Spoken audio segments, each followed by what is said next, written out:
I do this? Why don't I have our Secretary of Commerce, Howard Lutnick, give a little description of the deal pretty quick, and then the good side, the very nice side, we'll be speaking about it also, maybe, from so you get a pretty equal. I think it's a very, it's just been a deal that was, we thought, very complicated. It became very simple. It's opening up the country that we really didn't have the kind of access to that I would have thought. I was surprised. I think it's why the deal never got done before. It was, you know, they've been working on this deal for 25 years. And we got it done, and we got it done. Really, it's going to be great for both countries. So, Howard, if you could go, and then somebody else, you may have, you'll pick whoever you want who'd like to do it. I have a feeling you're going to do it, right? So you guys go ahead, and then we'll take questions right after that. But I think you'll get a pretty good understanding of how big it is. It's a very large deal, very big deal. And Howard, go ahead. So the UK is the 6th largest economy in the world and the 4th largest that we export to, right? So it's a huge market, a top 10 market. If you remember Liberation Day, they were at 10% because we have balanced trade with the UK, right? They say they have a surplus, but of course that counts gold bullion, which is, so let's just call it balanced trade.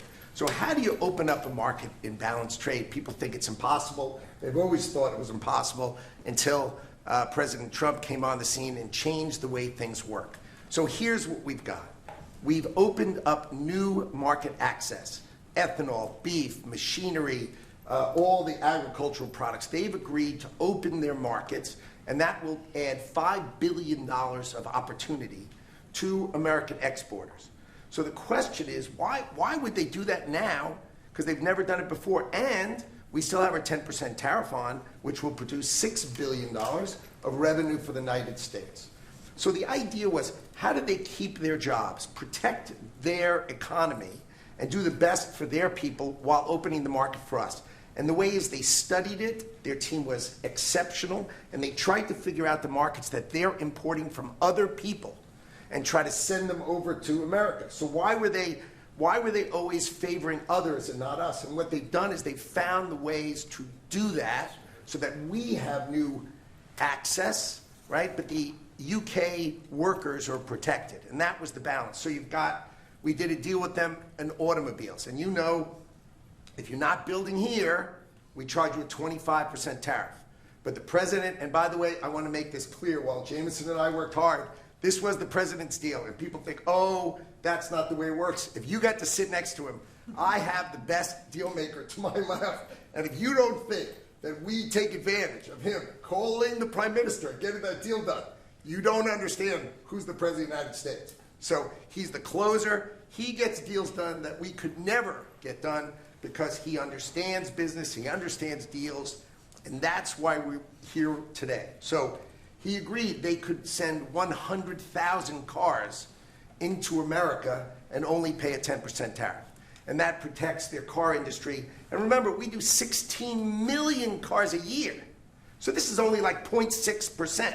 But for the UK auto people, this is tens of thousands of jobs that the president agreed that he would protect for them. So he made that deal, right? Then steel and aluminum. Right? Their steel business has been destroyed like everybody else has been destroyed by people dumping steel into their markets. And British Steel had announced it was closing down.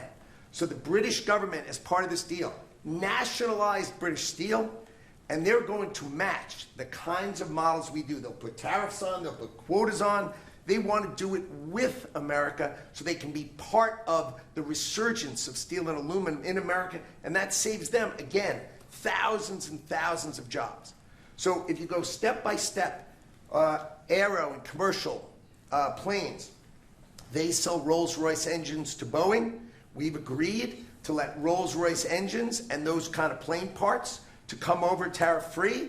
And what you're going to hear today is there's going to be an announcement in the UK that they are buying $10 billion worth of Boeing planes later today, but I'm going to let the name of the airline announce it because that's theirs to do. But part of this deal was always to do it together and to do it strong, and you can see the numbers on this board. Everything about this board works exceptionally well for the United States of America. It lays out the plan that you can work with us in autos, you can work with us with aero and commercial, you can work with us in pharmaceuticals if you have a supply chain that is secure and protected in national security. So we feel really good about the deal. You've heard the Prime Minister, he feels really good about the deal, right? And we started at 10% and we ended at 10%, and the market for America is better, and this is a perfect example of why Donald Trump produced Liberation Day. People don't understand he gets things done in a matter of time. This would have taken Jameson and I 3 years, maybe. And instead, we got it done in 45 days, certainly, because we work for Donald Trump. So, Jameson, my partner in all this, maybe Jameson, you'd like to talk a little, and then we'll turn it over to the UK. Sure, happy to do